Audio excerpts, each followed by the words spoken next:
It's time for Done Being Single with your hosts, Trevor and Robbie Sharf. If you're dating the same type over and over again, making the same mistakes and not finding love, then you're not done being single. What you need is some tough love dating intervention, Trevor and Robbie style. Whether you're new to dating or have been dating forever, we've got you covered. Now, here are your hosts, Trevor and Robbie Sharf.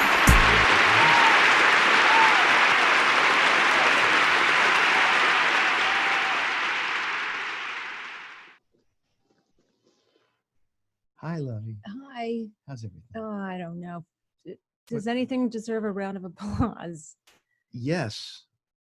We have an These election days- coming up in 56 days or whatever. I it is. find myself boo hissing more than yay, Boo hissing. Well, okay, there's a certain amount of boo hissing required and yaying demanded. So here we are. Where? I don't know where we are. We're in 103-degree temperature heat. We're a month and a half out from the election, Yeah, longer. Yes. right? We're in the middle of a pandemic. The shit has hit the fan officially. It's right behind us, the fan, by the way. Nope. Don't put any shit in it. It's very intense. It's very edgy. People are on edge. People are very, very on edge. There's hostility. The in world air. is on edge. Yeah, the world's on fire. Our country is showing signs of strife, chaos. This is going to be a very uplifting show, everybody. It could be. It actually could be. So Grab your cocktails now. we haven't started drinking yet, but that's also a kind of a nice side benefit of the pandemic. There's so much to be optimistic about, I think. Yeah. I keep saying that to myself. Well, okay, so let's kind of be optimistic about everything Okay. and treat this in the important manner that it deserves, because it seems like every subject comes back to politics. We can't Yes. avoid it. We just can't avoid that big orange elephant in the room. So how are we? Well, I guess you know where our politics are. It's probably not too much to okay. guess there, but that's okay. You know, It's all right. But- We got to take a stand. And the interesting thing about taking a stand is that we are encountering people that don't agree with what we think. And it's a very interesting dynamic in how we deal with each other today, because it's so polarizing that we see fights happening, virtual fights on social media. We see breakups happening between friends that have known each other for 40, 50 years. We see families being torn apart because of this. And it all plays into Trump's plan. This is exactly what he wants, yes. I think. And he, tossing everything up in chaos and let it fall where it may. Yes, but you don't have to buy into it. Okay, so You don't. And I have to say that, we tipped our hand a little just a second ago when you said big orange elephant. Okay, yeah. So we are, we're liberals, and no, this is not a surprise. But you know what? You are your politics, I find. I say it all the time. You are your values, your politics are your values. It's who you are. And it's who you love. It's how you date. It's how you function. But I think in order for us to proceed and function regardless of the potential outcome that may happen in November, we need to figure out a way that we can be compatible and be personable and mature and not develop into the civil war that some people are hoping will happen. Right. And that is really a difficult thing right now, because it seems like all roads are leading to that type of a division. And we don't like it. Yeah, I mean, as if it wasn't hard enough to date. We've got, hard enough during a pandemic to date. Now we've got extreme polarized politics. So who It do we just have? narrows your search more and more and more and more. It does. So Right? who do we have on today? Oh my gosh, returning champs. Jeanne Safer and Richard Brookhiser. Oh, this is And they were on last year. what I get. And the title of the show was the title of Jeanne's book, I love you, but I hate your politics. I find myself saying that all the time to people because I love them. I love our friends. We have family. I have family that are on the other side of the aisle. And I doesn't mean I don't love them any less. It's just, it's unfortunate that we don't see eye to eye on stuff, but it's such a hot button front burner issue. We had to talk about it again. So we brought him back. This is gonna be great because I don't think Richard does a lot of these type of podcasts or even video type podcasts. And so this is a treat. Oh yeah. Quite a No, get. this is big get. Yeah, big get. Also, it's great for us because we're such political junkies. Yes, So we we love it. We could talk about it all day long. And we usually do. But anyway, it is really relevant because people are struggling with everything. But particularly in terms of, what we do as a relationship podcast, they're struggling. They're looking for guidance and help. And how do we do this? And how do you navigate, love during a pandemic and at the height of extreme politics? I just don't, it's hard for me. And I'm married. You are? Yeah. Oh. It's hard. It's just, I can understand if you're single and having to navigate, these are tough waters. Okay. Tough waters. Oh no, that's Still Waters. It's a song, right? Okay. Anyway, shall we bring him on? That'd be great. Without further ado. There's been a lot of ado here. Okay, great. So here we go. Jeanne is a psychoanalyst and liberal Democrat who's been married for 40. This time it's 40. Last year was 39 years to conservative Republican Richard Brookhiser, who is senior editor of the National Review, the leading conservative journal of opinion. Why are you looking at me? Because I don't want to look over there. It took years to figure out how to deal with their passionate political differences. What made this possible was hard work and the fact that they agreed on virtually everything else but politics, which is kind of where you have to go. You have to stay in that.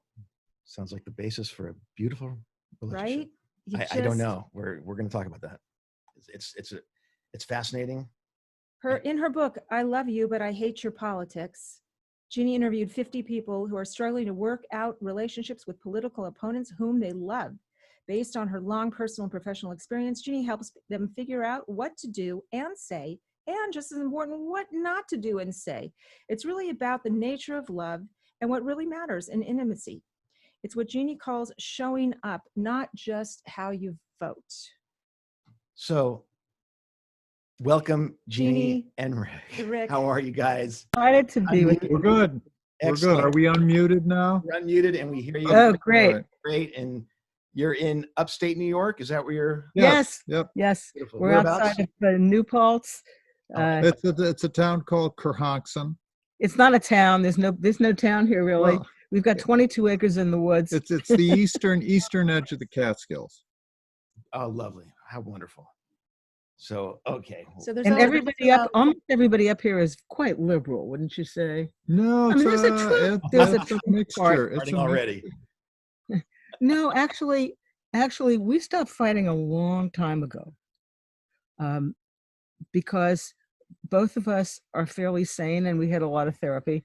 And we also knew that what kept us together was not politics. I mean, I know, Deborah, you were saying that politics is what we are, but, I disagree. I mean, in some ways it's true, but when I think of all the people who agree with me completely that I can't stand, and some of the people you know. Yes, and some people that I've met through Rick who I agree with nothing politically. I mean, name it, we disagree, have been wonderful to me, and I'm so glad that I've had this experience because I would have been in a bubble my entire life. We don't date anybody outside of when Rick and I got married in 1980. The across number of things that people married was 20%. Now it's 9%. Big drop. Only 9% of people would even consider going out with somebody who disagreed with them politically. And that was the Reagan years. And I always think about just beginning. We got married in September, so yeah, just before the election. I always think about this, like, how could this be? Don't you know people who agree with you that you can't stand? But nobody knows anybody that doesn't agree with them that they love. It's very hard for many people, and we've worked at it.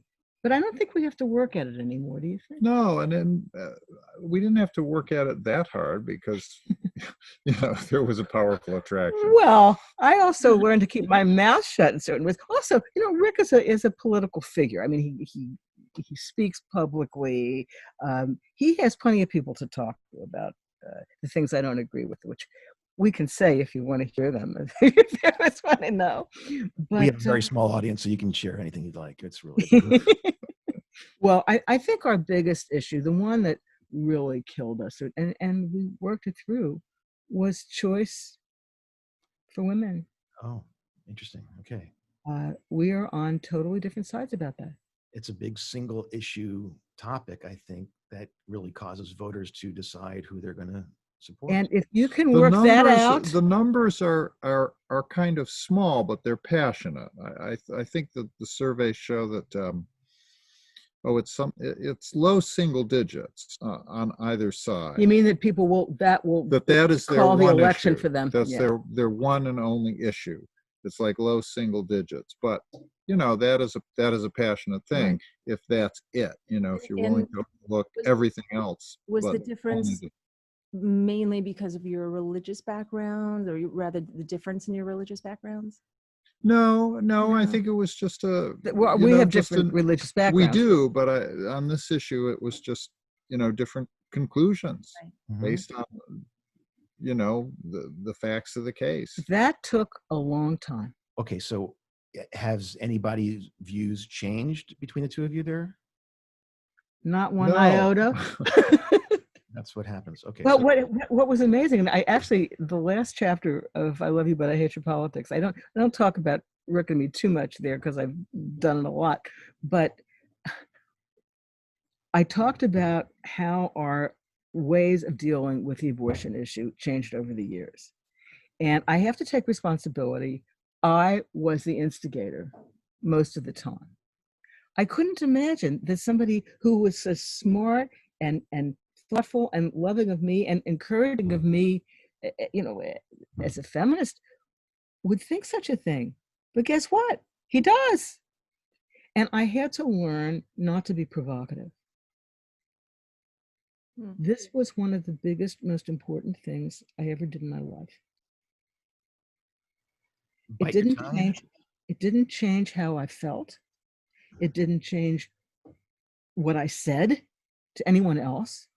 But I Didn't knew. change where you sent checks. No, we both sent checks to where we never ask. No. And I know through Rick, a lot of people who agree with him, who have become my friends and have been good to me, and on the other side of this desperately important issue. So there's a certain amount of tolerating contradiction, I think. But isn't that in every relationship? I mean, I bet the two of you have certain things, maybe not politics, that you violently disagree on. It's not possible in any human relationship not to have that. Ours is political. Not everything. I'm curious if Rick can say the same thing that you just said about how he has had to suppress maybe his ability to speak openly in certain environments also. Well, yeah, sure, because my job is politics. I mean, that cuts both ways, because there is a certain, the busman goes home, he doesn't want to talk about his bus route. He's been doing it all day. There's that. But on the other hand, I've been writing for National Review, working for National Review since 1977. So he was a baby at that time. That's a political magazine. That's a political job. So that's always, in my head, and it's there. And also my friends in college were mostly conservative. I mean, it was a liberal Not campus. all your girlfriends were, though. No, that's right. He dated a communist right out of the. Oh, my. She had been. Horrors. She had been. He's very liberal in certain important ways. She tried when she tried to register to vote. This was the year before she knew me. So she goes to register to vote. She says, I'm I'm a communist. I want to register as a communist. And the registrar said, sorry, I can't do that for you. And she knew, she suspected he was lying. that he was lying. And she left in a fury and a huff. He was trying to do her a favor. You know, an 18-year-old kid comes in and says, I want to register as a communist. And he, you know, he's a worldly man. Will she really want this on her resume, you know, 5 years later? But she was left wing when Oh, you yeah, knew yeah, her. yeah. Now she's still was. to the Now- right now of she's- God. Now she's to my right. Well, I So, don't think there is a box that you can mark as a communist when you are registering it. It's independent, I think, is the closest thing you could do. you know, I don't know what it was in 1976. So I don't Maybe know. in 56, I don't know, but yeah, I can't imagine that being the case today. I don't think that we have a choice to register as a communist, even if we wanted to. Not that I would want to, but I can't. But the point is that Rick has plenty of people that he can talk to about these issues who agree with him. And That's right. You don't he have to doesn't do it need all it the to be time. me, Don't have to which do is it a all good the time. thing. I think, you know, the trickiest thing was figuring out how to react to the news. Yeah, You know, we the front page of the Times. we're New Yorkers. We read the New York Times every morning. We have it delivered, which tells you how old we Yeah, are. right. You can tell who the old farts on the apartment They building have are. copies of They've got paper. actual newspapers sitting in front of their door. And, you know, so the stories come up, and how do you react to those stories? I mean, do you say yay, or do you blaze up in indignation? Well, you learn not to do that. Well, and we develop certain strategies. I mean, one is to just, you know, to not react. That's the hardest. Another way to do it is, we found, for us, it works for us, you can talk about things as like a horse race. You know, you can say, oh, gee, my side really screwed up on that, or your side, that was an own goal for your side, or oh, that was well played. You know, you can do that kind of thing where you're talking about how did the actors perform, how well did or badly did they doesn't do. work so well with abortion, I have to say. Well, but we you don't know, have to but talk about people it. talking about it. You know, you can do It's- it. You can do it You that know, way. I really respect when you can separate yourself from your politics and actually call balls and strikes in such a manner Yes. that you can call out somebody for a bad behavioral thing that they did, still be supporting of them, but I don't like that they did this, or I don't like that he said this. And this is Huh. kind of what I think we are confronted with today, because we're not seeing that. We're seeing just everybody fall right in step, that you have People to don't support. do it anymore. They're all in their bubbles, either on the right or on the left. There's no exchange. So how do you learn Right. that somebody that you agree with can be a jerk and somebody you disagree with can be your best friend? You know, one of the things that was very important to us was what Rick named the chemotherapy test. Now, we've both been through cancer, me twice, Rick him once. And the chemotherapy test is that when somebody is standing next to you in your hospital bed and getting you through this nightmare, do you ask them their political affiliation? Right. No. It almost calls to mind. Remember when Reagan was shot and he came into the hospital, and he was cracking jokes throughout this period. And one of the things he said to the surgeon, "Well, I hope you're a Republican," yeah, humorously, you Hilarious, know. right. And then the surgeon came right back and he said, "Mr. President, we're all Republicans right now." You know, and that's a humorous way of doing the same thing. But that was a real lesson to both of us. The people who showed up Yes. and people who didn't show up, Yeah. including people who agreed with each of us who weren't there.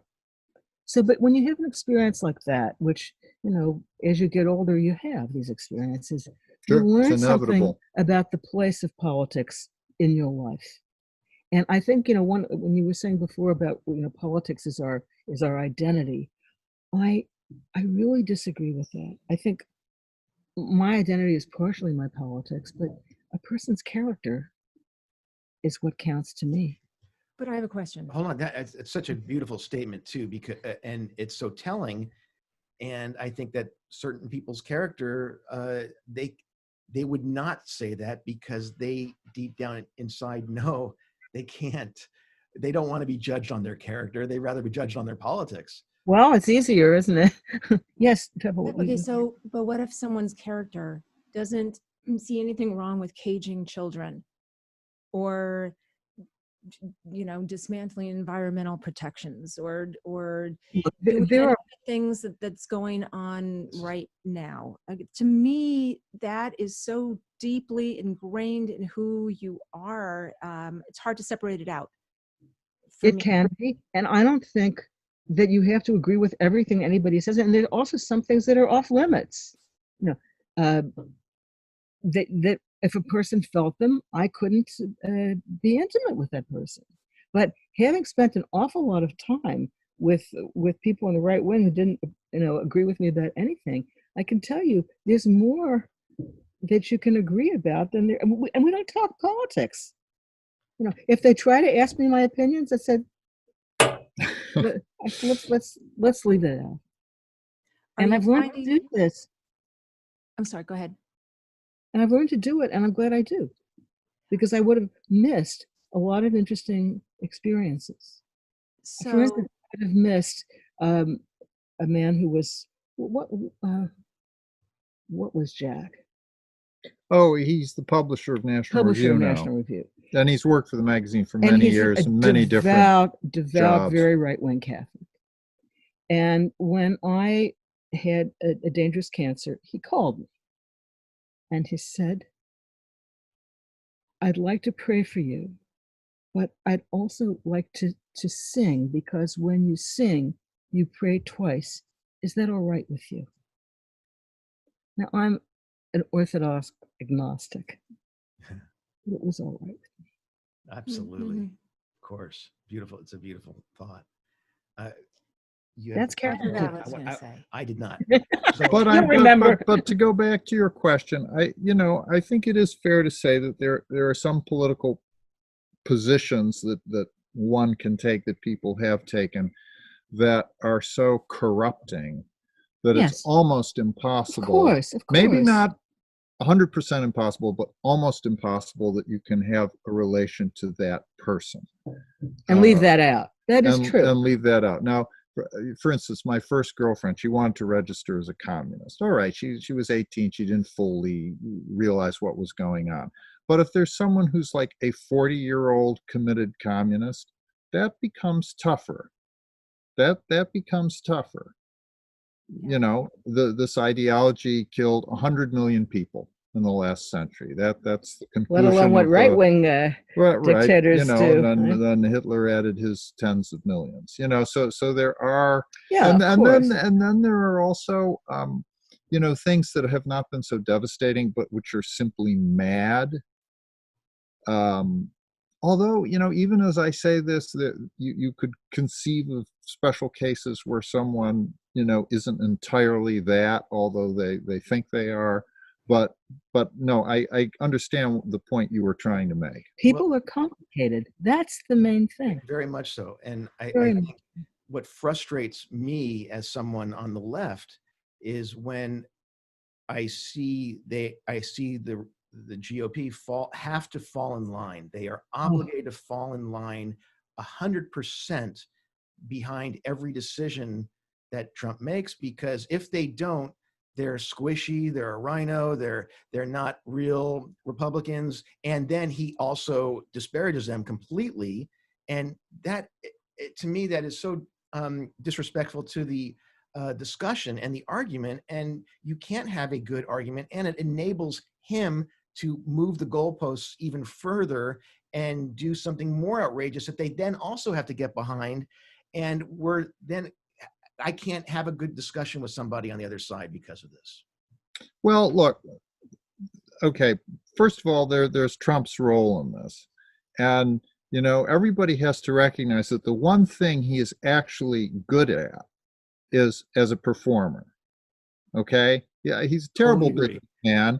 He got millions of dollars from his father. He blew it all away. He's not a fan. He's a disastrous businessman, but he is an excellent performer, and which is why he is where he is.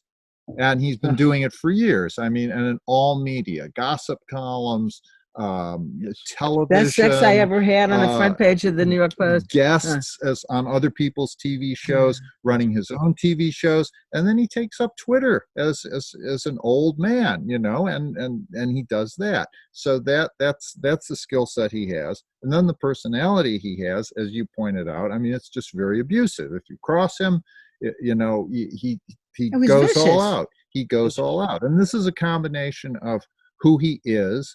And then also New York real estate, that Right. that's sort of it's notorious for a good reason. It pulls for that kind of thing. Okay, but so that's him.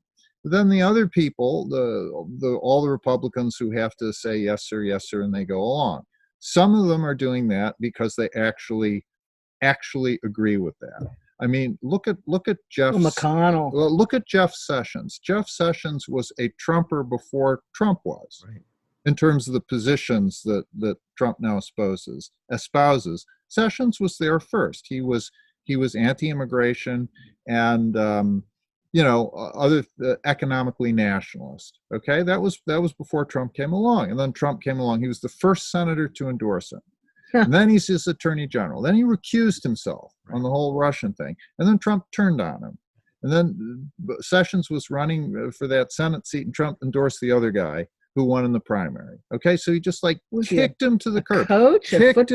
Football coach. Kicked Sessions to the curb. Sessions still believes in him. I mean, I have not met the man, but some of my colleagues, like a bad love affair. Some of my colleagues at National Review have met him, and they say, he still believes in him. He's still like an honest Trump. Okay, so there are people like that.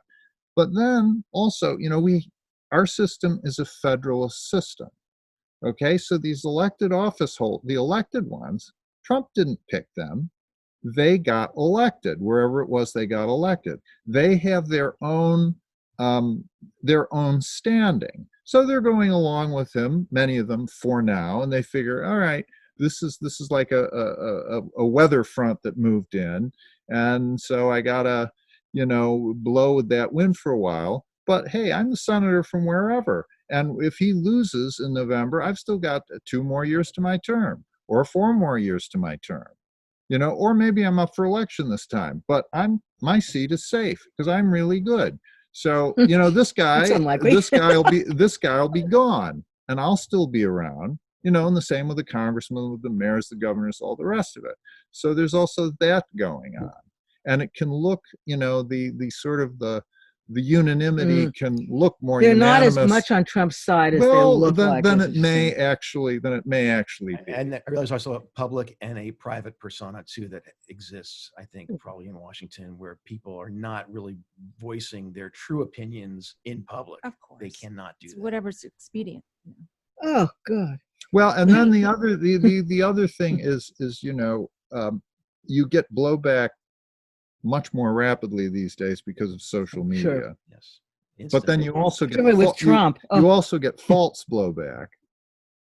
Because it can sound like more din than may actually be out there. What?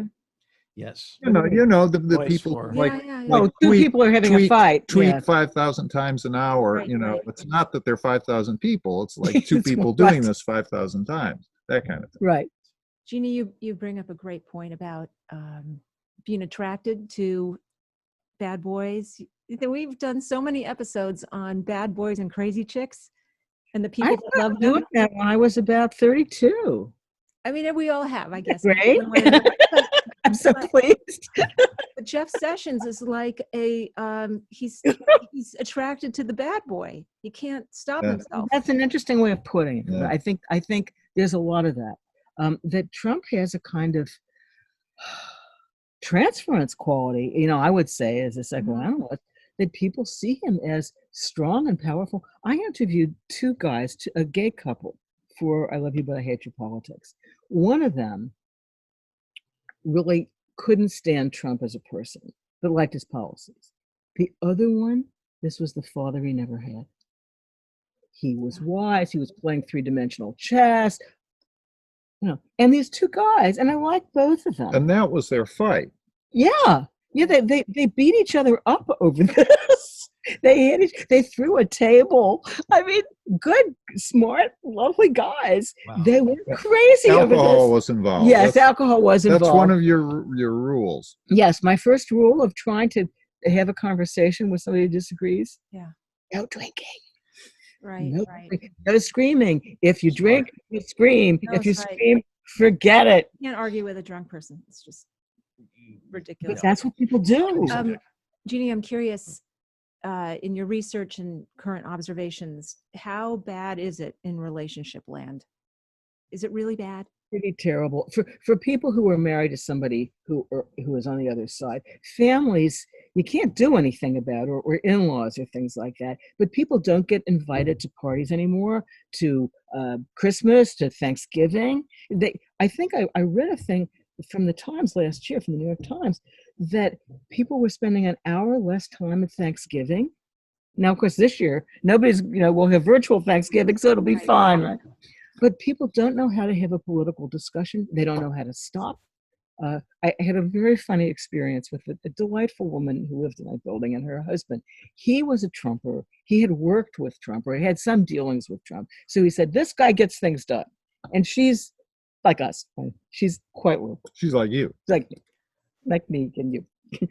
And every morning, and this is a lovely guy, a sweet, nice man, and she is a lively, interesting woman. She would take an article and stick it in his face like this. Oh, Here, read this. Every single day. And he never read them. She kept doing it. I think she's going to do it for the next 55 And you years. came up with a word, a verb Yes, for that. I made up a word. Article thrusting. Yeah. That's good.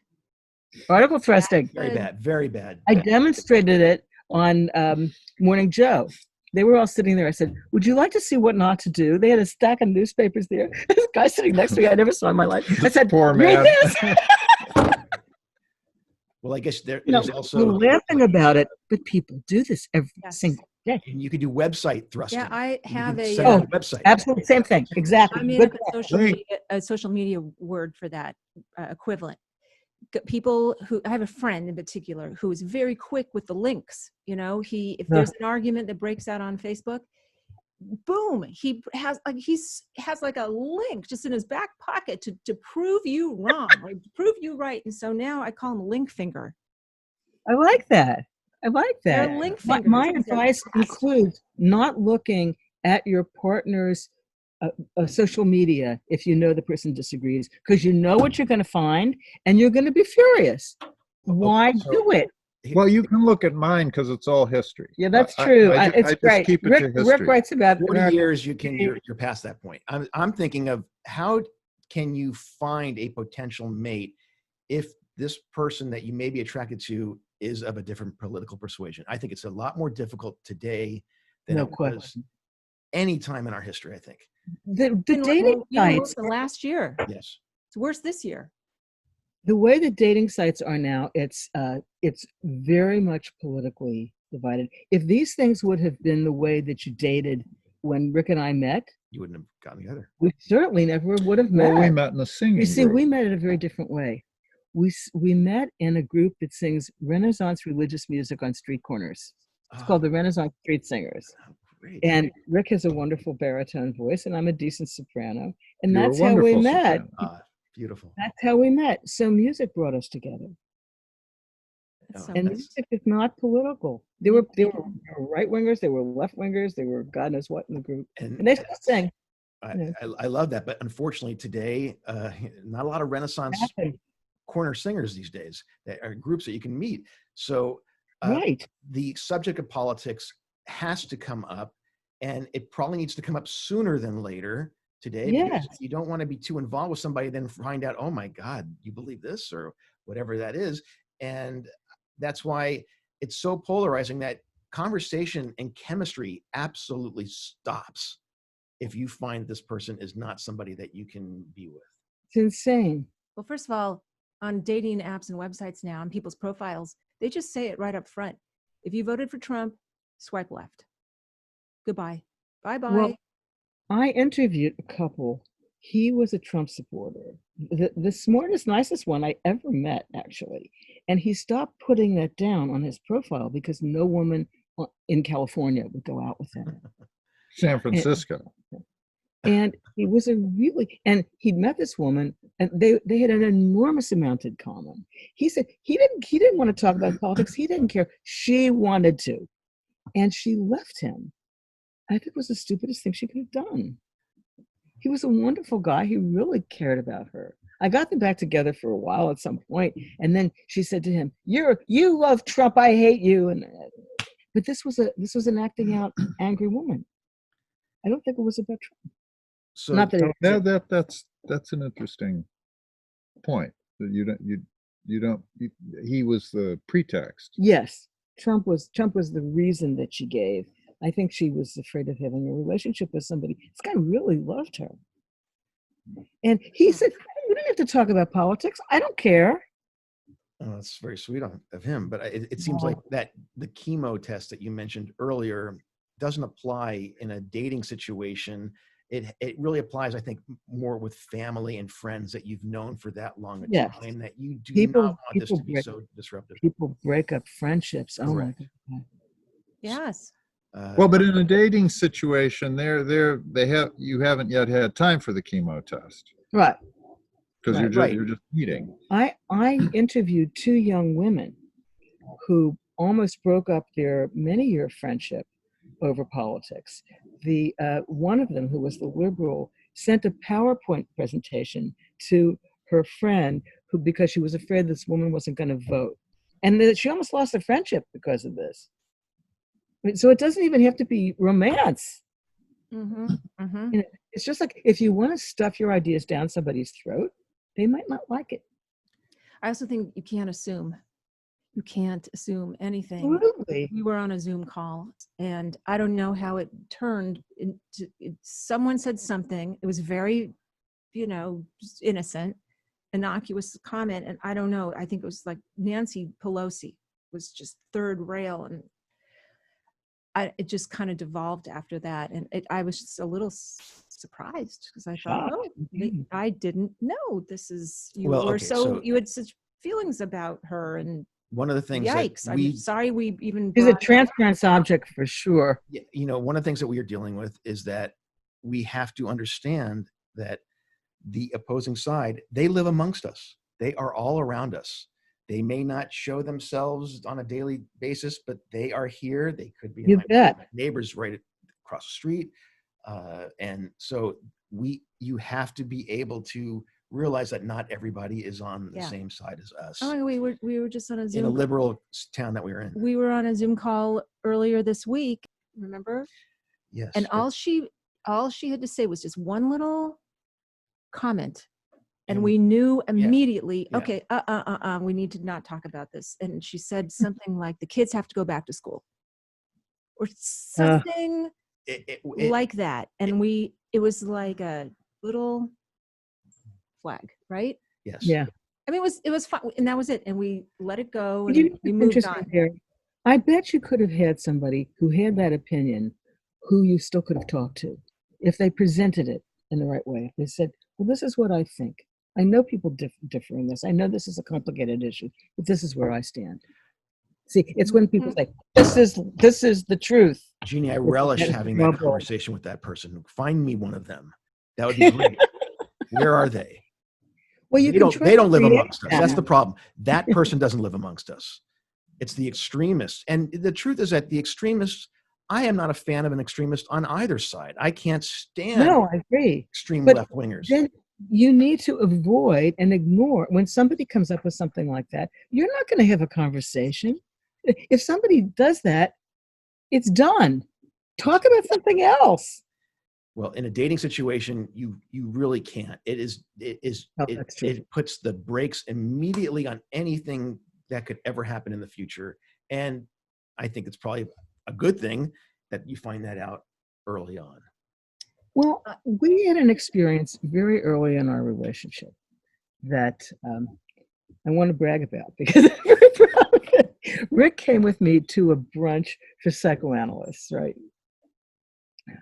Colleague. And some guy I didn't know walked up to him and said, "Oh, you're Brookhiser. How does it feel to be a neo-Nazi?" And Rick laughed, because he has a sweet temperament. As Rick said, I cut the guy a new one. I said, "I want you to apologize right now. That's a serious accusation. It's completely unjustified. And I want you to apologize to my husband." Mhm. And the guy went, "Okay, I was just kidding." I Yeah, said, "It's no. not funny."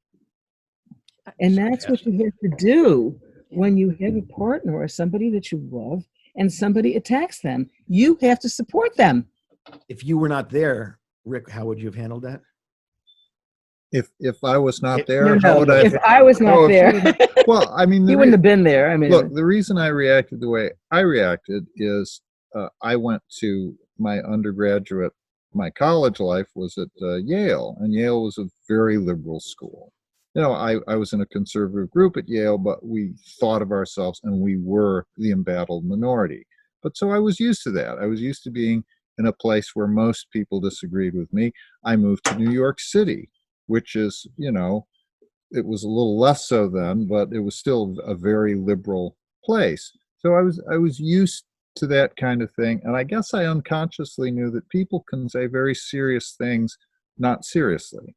I mean, to call someone a Nazi or a neo-Nazi is, that is a very serious category. That really means something. It means something I don't think horrible. it's ever a joke. No, yes, and of course you're right, but a lot of people don't see that, and they just, it's just Say a things. form of words, and they put it out there and they spritz it out there, and so all right, fine.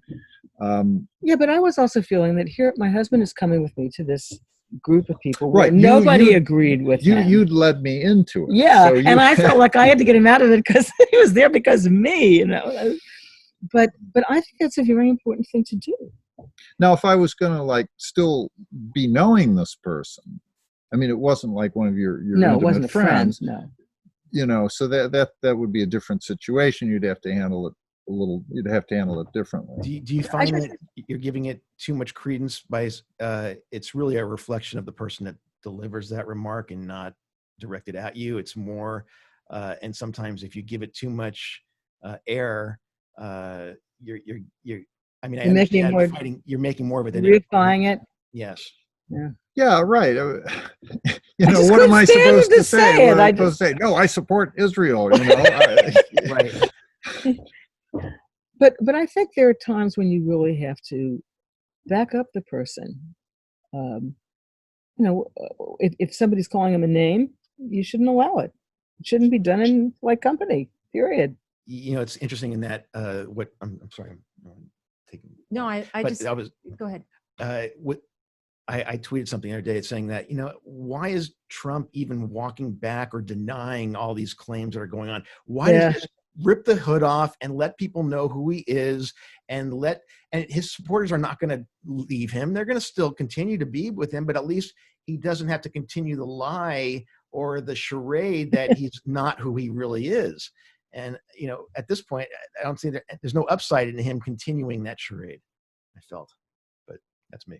Well, if there's one vote to be gained, I think he would do anything. I don't see that happening. Nobody, has anybody changed their mind about this guy in 4 years? Do you think anybody's said, hopefully some people left him. I think they've left him. I don't think anybody's jumped on board the Titanic. You don't see people, jumping on that ship. I don't know. Polls, he polls within a narrow band. What does that mean? That's a lovely way of saying something. I'm not embarrassed to ask. Good, Jeanne. I'm glad you are. The counter example would be George W. Bush, right? Because after 9/11, his approval rating was like 90%, and then by his second term, it was, he was lucky if he was getting into the 40s. He was down in the 30s. So that's a big thing. Trump's polling has been consistent? in this. Well, it's been in this narrow band, sort of the 40s, mid, lowish, mid, and then it gets up there, and and he won the election because he hit it just right, and he hit it right in the states that he needed to carry. with a little. But it wasn't like, Reagan winning or any people who've gotten more than 50% of the vote. What Rick is saying just made me think about one of the ways we keep from killing each other, which is that he's extremely interesting on politics. He knows a lot more about it. He spends more time thinking about it. He knows how to explain it. And you can find ways to ask questions about these things that don't have to do with, well, do you support this policy? Or, what do you think of this? And how does this work? So it's been very important for me to learn something about these things. So you set me up to say one like sort of history nerd point, and then I'll stop. But this is not the worst it's been in America. I mean, really, I don't even think it's the worst it's been in our lifetimes, because I remember 1968, and the late 60s generally. And the riots in the late 60s killed dozens of people. Newark, Watts, Detroit, each of those riots in a few days killed dozens of people. And there was a war going on, and there were assassinations. I mean, that was a lousy time. This feels worse. I don't know why. And then when people say, "Oh, it's going to be a civil war," 750,000 men were killed in the Civil War, in the actual Civil War, right? And if you prorated that with our population, that would be 7.5 million. Right. That's what a civil war is. But there's a cold civil war that you can have, which is what we're having. I hate that phrase. Cold civil war. But it's civil wars are happening. serious. They're awful. They're only start them for the very most serious and deadly reasons, because that's what you're going to get. Okay, and I know the historian. I'll just, this is the nerdiest point, and then I will stop. The figure, the death toll was 620,000 for the Civil War. That's adding up the official casualty statistics of the Confederacy and of the Union. You got 620,000. But I know the historian who altered the figure. This was recently, by looking at the census, and the census data, and he said, "Hey, we're missing 130,000 men. Where did they go? They were killed and not recorded." So 750,000. And I just want to leave people with that grim thought. That's what a civil war is. So don't go around saying, we're headed for a civil war. No, but that is an important point. They're different. But still, the tension and the anxiety and the divisiveness are real. They are. Serious. And Jeanne, I agree with you. And I think that we've never lived in a time where we thought that there actually could be a Manchurian type candidate in the White House right now. And that is, I think, more troubling than our past wars that we've been in, and civil unrest and everything, because that puts, the seed of upheaval right there. And we have no control. And we, as we're seeing, there's very little accountability in Congress and in the Senate. We can't do anything. He's got such ultimate power, and that he's going to pardon himself eventually for whatever. Well, hopefully that's going to change. I think. I'd also say that I think because he likes to play off that he's so embattled, that I think people are even more fiercely loyal to him, and more than ever, because they have to the numbers are fight down for him. I mean, what I see on social media kind of reflects that. And fight against him. And that's his delight in conflict also, it juices up both sides. Yes. I mean, he doesn't care about juicing up the other side because it juices up his own side. And also he likes to fight. I mean, he just likes to fight. There's something. Speaking of juicing up, Kellyanne and George, what is the story? How did they do it? What happened? They must love to hate each other. That's all I can figure. Well, didn't they stop? Didn't they back off? She's out. She's out. She's out. He's out. Right? So he's didn't change her personality, though. No. I mean, you can't do that. Well, there was some dynamic going on between the two of these. Obviously. I don't. The kids were. I think their daughter also there was issues with. But okay, that brings to mind the Lincoln Project that came up earlier, and I got into it with some liberal friends on Twitter about what sounded like a purity test, that they weren't interested in the Lincoln Project because it's run by former GOP. Oh, really?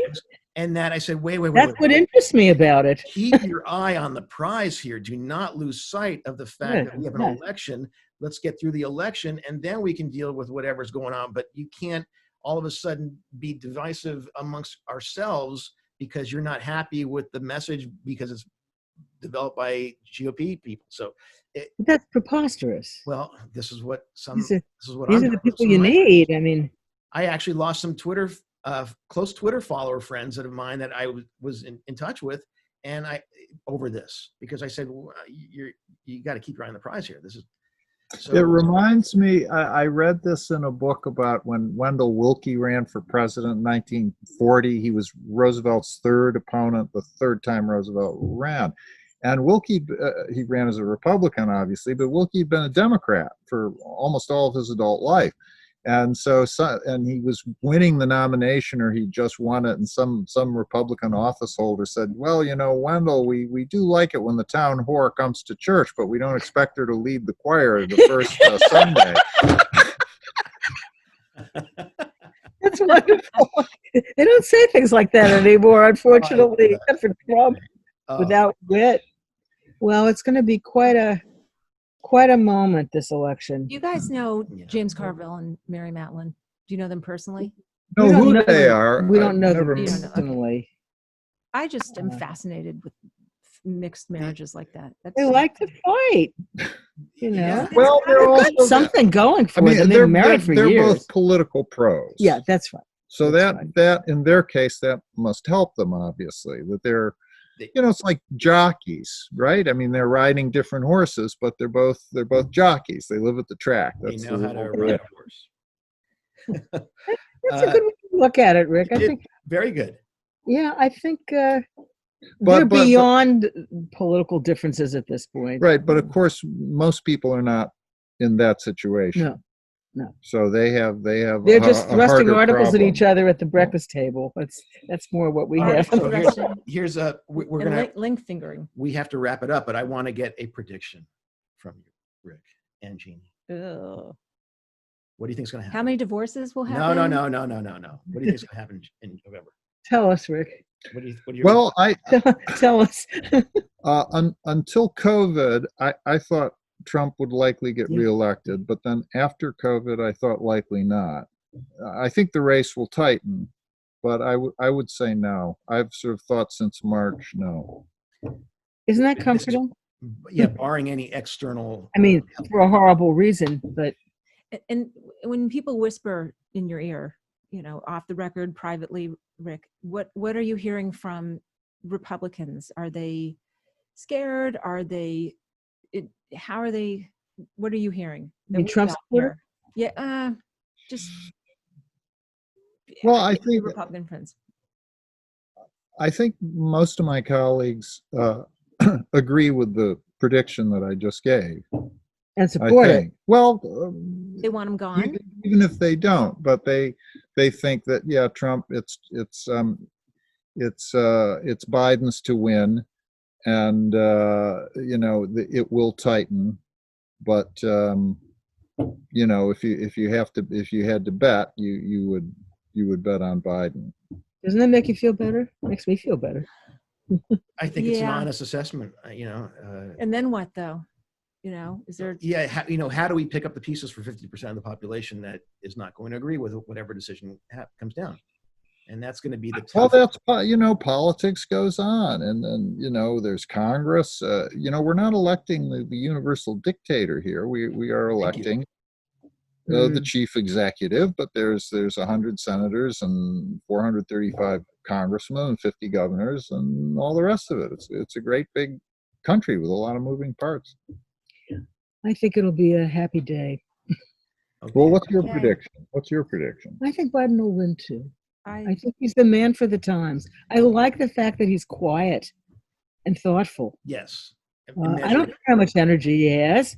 He's got enough. He's not stupid. I think the Dems have to run as if they're 5 to 10 points down, the other way around. I think they have to be Really. hungry. But when he stands up and says, "I will take care of everyone, including the people that didn't vote for me," Yeah. no, Yes. You're not hearing this is from my the other side. priority. I mean, I can know, you I'm still conceive mad. of Trump ever saying anything like that?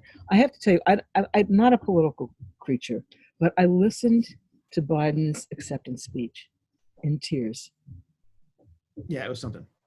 in tears I'm still gonna of have a bottle joy. of vodka with me. Okay. Well, I'm just nervous. so Jeanne, tell me, your new book is coming out when? Well, this book, I Love You, But I Hate Your Politics, is out. That's out. Sure, Right. sure, Yeah, sure. Oh, This oh, one. yes. We have a my- visual This is aid. my Taiwanese edition with all the monsters. That is hysterical. That is so I great. don't know if you can see it there. That they have. There they are. They're Yes, fighting. this Look, is exactly what all of us are doing. see, there's the little red guy down there in the corner, and I love it. I don't know who. Available in I Taiwan. Love You, But I Hate Your Politics is in stores, if there's still stores now. Show the cover of the, oh yeah, of the this American this one. is this is the galley of the American one. Yeah, we love that. It's got a screaming The woman. screaming woman. Screaming men too, of course. Oh yeah. You know, and I really try to explain how to have a conversation with somebody, what not to talk about, how to deal with your own feelings about these things. And I have one point that I think our listeners and viewers would want to know about. I do not believe that most of the most vicious political fights are about politics. I believe they're about not being able to bear that somebody you care about has a different position than you. And we cannot stand this. Now it's in politics, but we can't stand to know that somebody's not like us. Mhm. And I think this is the dynamic under these fights that go on for 25 years. Mhm. And if you know that, then it gives you an angle to stop doing it. Mhm. I think we have to stop doing this. We have to. Good advice. Damaging people too.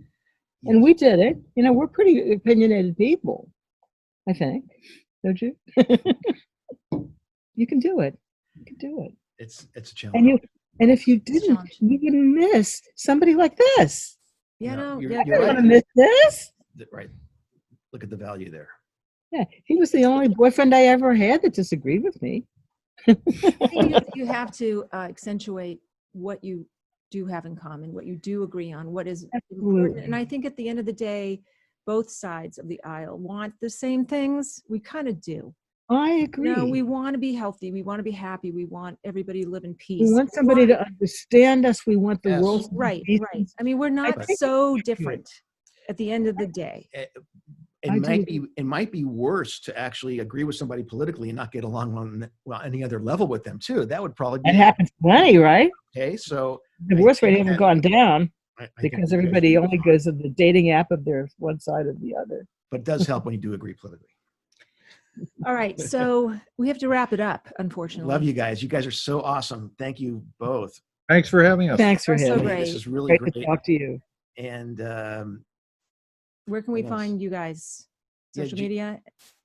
Well, be my found? website is jeanniesaferphd.com. Everything I've ever done, every TV show, every radio show, you know, it's all on there, and a lot of articles and all that stuff. And Rick, Mine is richardbrookheiser.com, all one word. excellent. Okay. And you can follow you both on Twitter, which I do. Yes. And we are at Done Being Single. Treva and Robbie at donebeingsingle.com. Feel free to write us. You can rant, you Yes. can yell, you can. can- Yeah, we probably deserve it after this episode. I just want to close by just saying something to my friends on the other side of the aisle.